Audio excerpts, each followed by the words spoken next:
Hey everybody, it's Marty here, and Why? Why are Snake and Charles Gray and then 100 Princes? And why is there an English version so I get my waifu Grell and play like a maxi puzzle thing like that? Their puzzle quest for the ham steak.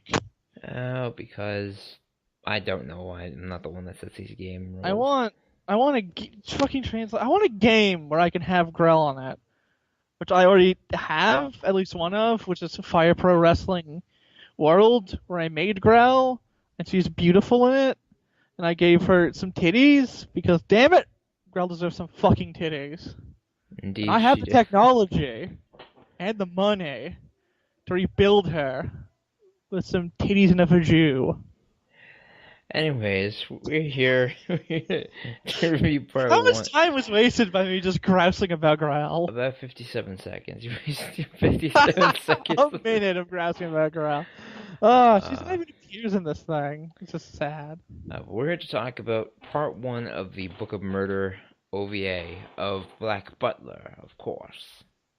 AKA the good half of it, where we get like the servants taking charge, and it's like, well, this actually looks really good, and maybe this is gonna turn to be great, and maybe Sebastian's gonna stay dead.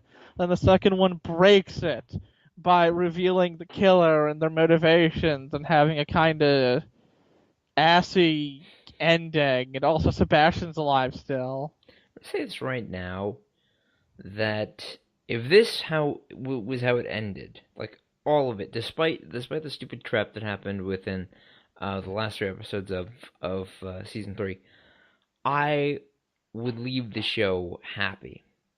I don't think you would once you find out how this is gonna end. No, I'm saying like if they, like if maybe like if the second half was changed up so it was like if the four of Tanaka, Bard, Oh, Finney, like and Sebastian Niren, stay dead? yeah, Sebastian stays dead. Like the four of them take charge, as well as like finally like solve the murder. If it ended like that, then I would be so much happier.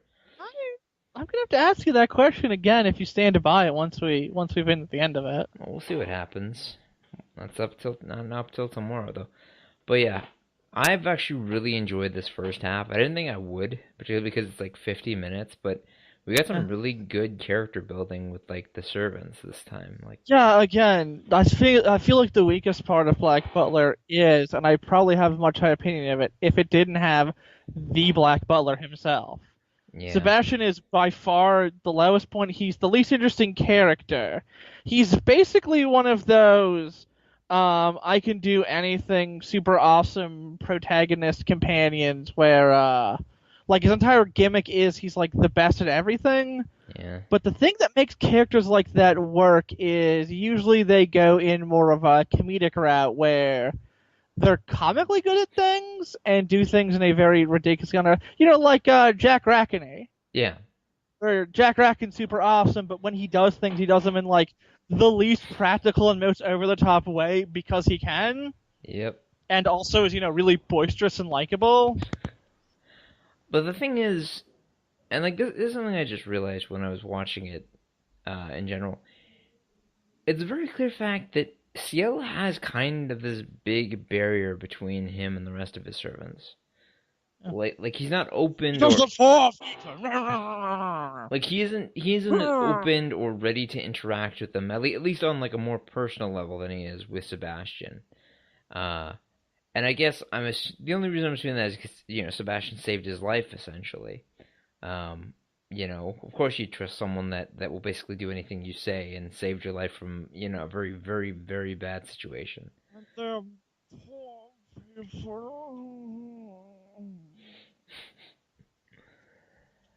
Uh, my point is, I wish Ciel could trust in. I I'm wish. back. Yeah, It right. happened. It happened. I did the Vegas sheets. Oh, Big count that we did the first time we had to cancel it because you're not a fucking professional. oh, I'm not a professional. Yeah, because going off talking about a game that just happens to have Grell black. is the most perfect and beautiful woman who ever lived. I will not have you say things about her. I will kill you to defend her honor. I'm sorry. Okay. All right. But yeah, this is pretty good. Also, a lot of the guests are actually not too bad at characters. I'd say we even get to Oh, see Lau. Lau, I laughed everybody. so goddamn fucking hard. Hmm. I laughed so goddamn hard. You couldn't hear it because I actually like shoved my mouth into my armpit. Well, not armpit. That like secondary armpit you got in your elbow. What's it No, and called? yeah, no, I know what you mean. I'm not sure. I'll look It's a it up. pin in the arm. It's not an armpit. No, It's I know what you're talking about. But we got introduced to quite a few characters, and probably my favorite character from this arc is Mister or Doctor Arthur, who who that guy? We don't know. I mean, it's kind of obvious with just thinking about that Oh, he's particular. a guy named um Arthur who wrote a story called A Study in Scarlet, and also misspells Bartitsu Baritsu. Yes, who could that possibly be? It's actually just literally called the elbow pat. Huh. Huh? Why isn't this a shoulder pat? I mean, they're both arm pats. Fucking. I mean, our language is the same one that names a purple thing a red grape and a green thing a white grape, but Well, yeah, no, I definitely get that. either it's an English thing and it's known as the armpit's known as something else elsewhere, or it's just a human thing where we like name the one right away and we're like, well, fuck, do we call this one? Uh, also, so who's your favorite character of like the new cast that we were introduced to in this OVA? Charles Gray. He's the Snake of this season. I will never stop grousing about Snake and Charles Gray being so popular they got into that fucking 100 Princes and they're like really high on the popular character list. Yeah. I don't like him. I don't like him. Actually, But fucking Bard or Snocken instead. yeah. We also get to see Tanaka not go into his chibi form. You see, he's in his full adult form for like most of this OVA. But yeah, no, my favorite new character is Woodley because he's bling as fuck. I mean, he's a garbage man. He's a garbage boy stink man. Belongs in the toilet. But look at that fucking bling on him in that sweet suit. Yeah. I want that suit and that bling. No, but on a serious note, probably the Doctor. Yeah. Fucking. I was gonna go Matt Smith. Would you say he's a bit more David Tennant? Who are you going for this guy? What Doctor am I referencing? Tennant or Smith? I'd say Matt Smith. Well, that's only because of like the bow tie. Yeah, but I don't know. He looks a little more Tennant to me. I don't know about you. Yeah, but I mean, look at his hair. I mean, would you say that's a ginger? The Doctor's never got to be a ginger, but it is more like that spiky hair Tennant oft has. Yeah, I guess. Yeah. I mean, as a Doctor, you tend to have his hair a bit down. But have you ever seen him in like some when his hair kind of grows out? Mm. His hair's a little bit kind of cowlicky. I'll send you a pic. No. One thing I was curious about is like what they were talking about when the girls were looking through their luggage. Like, how old is that one woman he's dating supposed to be? Well, I'm assuming if he is, what is he like, 15 or 16 years his superior?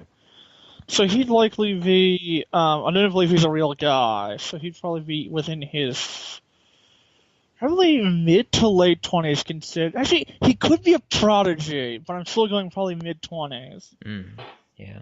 So if he was around, let's go 24, that would put her at around 40?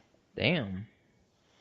I mean, even if he's in like only 20, it would still put her at 36. She looks amazing for her age. Yeah. You know what I'd love to do one day? I'm assuming that she is killing and eating beautiful young women to prolong her lifespan. Maybe. But you know what I'd like to do one day? Or possibly bathing in their blood. One or the other. I want to get all the seasons of Black Butler on DVD and just like edit in like bad music for certain situations. The series already kind of does that, though. It does do it. Literally, after a scene where a person has been murdered, they play like not silly music necessarily, but very inappropriate music to eat like for things. Also, like, are rich people not allowed to like react strongly to things? Because like this is, Stiff upper lip and all that, you know. he's dead. All right, let's go get some breakfast. It's more supposed to be a British thing. The British aren't supposed to show things like emotion because they considered showing too much emotion to be uncouth. Well, thank God. Yeah, it was the Victorians and the British in general are like the worst, Yeah. absolute worst. Hmm. I mean, you could say, oh, well, what about America? And I'm like, well, that was them fucking up so hard with a colony. Do you actually want to know what caused the whole Civil War, like the War of Independence? Sure. It was Britain was in a war with France about who was better. That ended up costing so much money that they just started taxing the fuck out of America, not thinking they're a colony. We have to sail people over there to fight them, whereas they just live there already. And then it hit them. It was costing them so much fighting this war with the people they were overtaxing. They just fucking gave up and let America be independent. I mean, if they had have been able to win in time, they probably would have been able to get a stranglehold. But it happens that France also was backing up America. And then France ended up becoming pretty bankrupt too. America's the only one who came out of it with an economy. It's kind of funny. You can learn more about it by watching the incredibly historically accurate play Hamilton. It's also his really good songs. Have you not seen or heard anything from Hamilton? The name sounds familiar, but I don't think I've ever seen it before. No. It's that one with was it Lin-Manuel Miranda? Yeah, no, I'm unfamiliar with that. You should at least check out the songs from Hamilton. They are very good. Yes, I shall check them out. Like it's just a big theater fan, so I am aware of theater despite being an uncultured fucking swine. What are you talking about? Black Butler might as well be theater. It's just so well acted. No. It is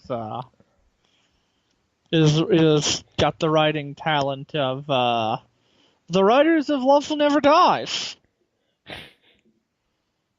Well, Throwing some shade.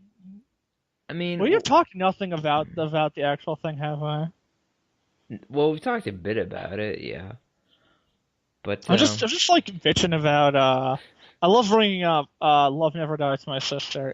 It's like one of the worst things in theater. If you don't know what it is a sequel that was not made by the original writer. I believe it. I think it was based on some writings that he'd scrapped.